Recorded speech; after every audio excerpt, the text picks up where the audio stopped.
예, 여러분 안녕하십니까? 홍성구 기자입니다. 지난 주말 우리는 정말 가슴이 찢어지는 사건을 보았습니다.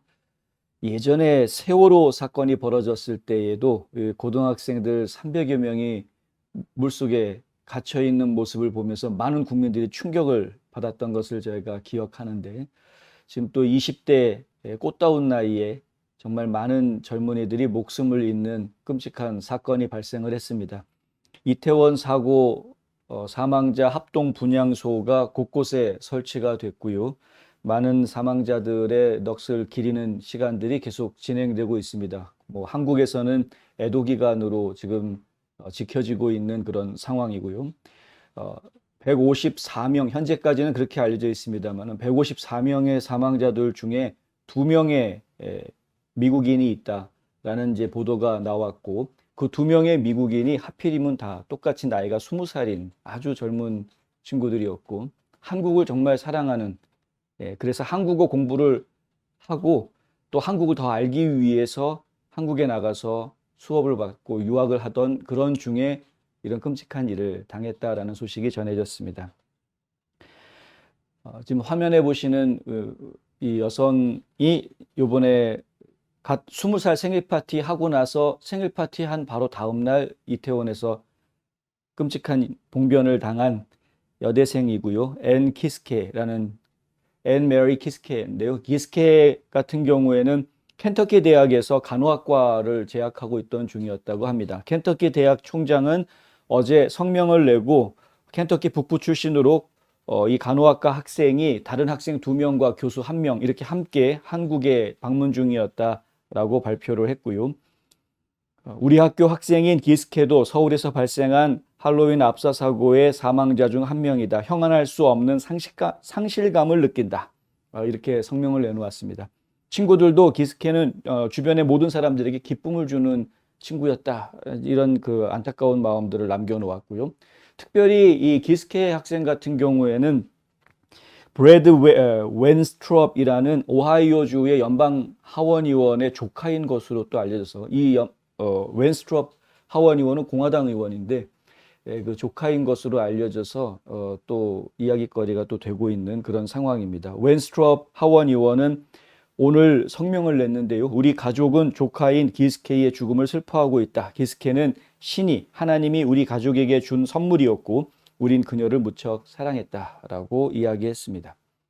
또 다른 한 명은 이 남학생인데, 저희가 살고 있는 조지아주에 거주하고 있던 학생입니다. 가족들이 다 애틀란타 인근 지역에 살고 있었고요. 이 형은 엘라바마주에 있는 엘라바마 주립대학을 다니고 있는 상황인데,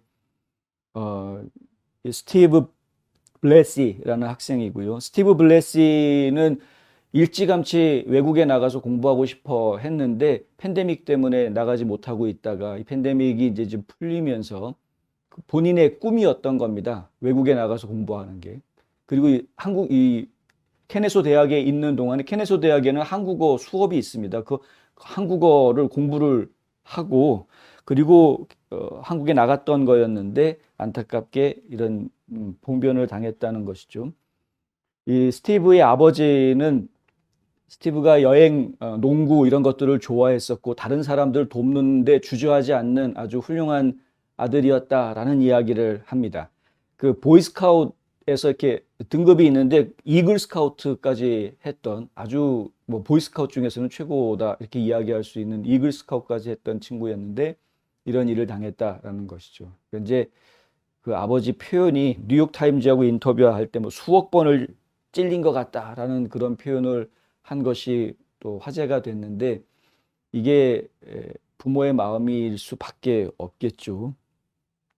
저도 지금 제 아들, 딸의 20대 아들, 딸들이 있는데 이게 남 얘기 같지가 않습니다. 굉장히 마음이 좀 착잡합니다. 한편 존 오소프 연방 상원의원, 저희 조지아주의 연방 상원의원도 성명을 곧바로 내고 어제 자신의 아내와 이 오소프 상원의원은 서울에서 일어난 비극적인 이태원 압사 사고 충격받고 깊이 슬퍼하고 있다.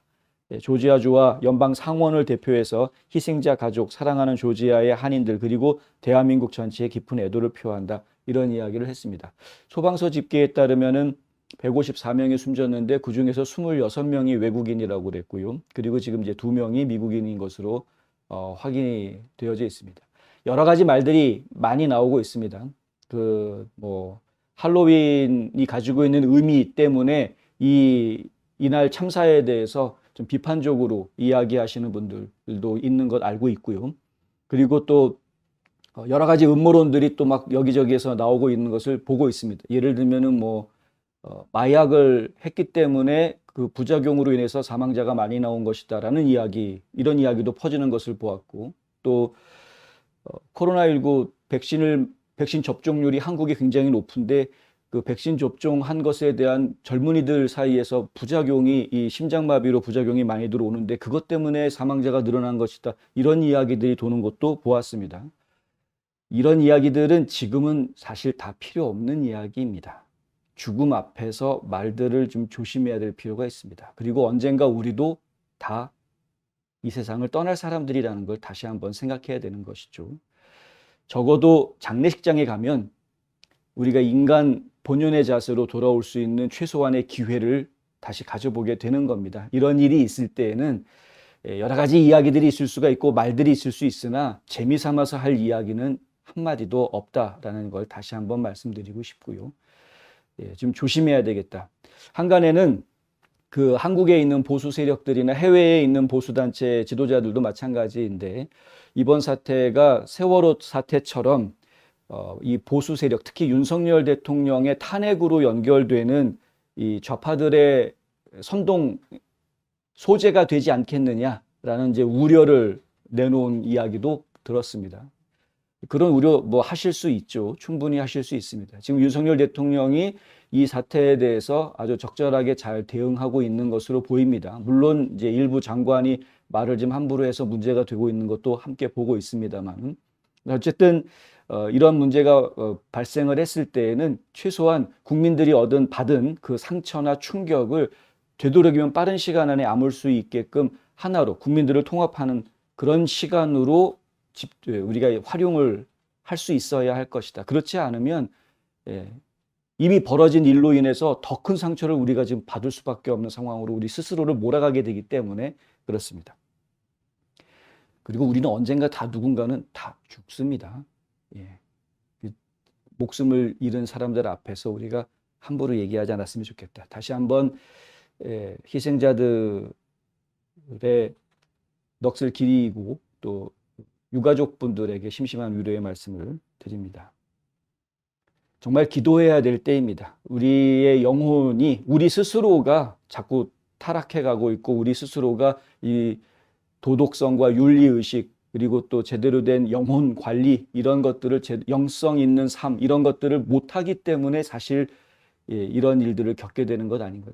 이거는 누굴 탓할 문제가 아니라 나 스스로를 돌아봐야 될 시간이다. 여기까지만 이야기하겠습니다.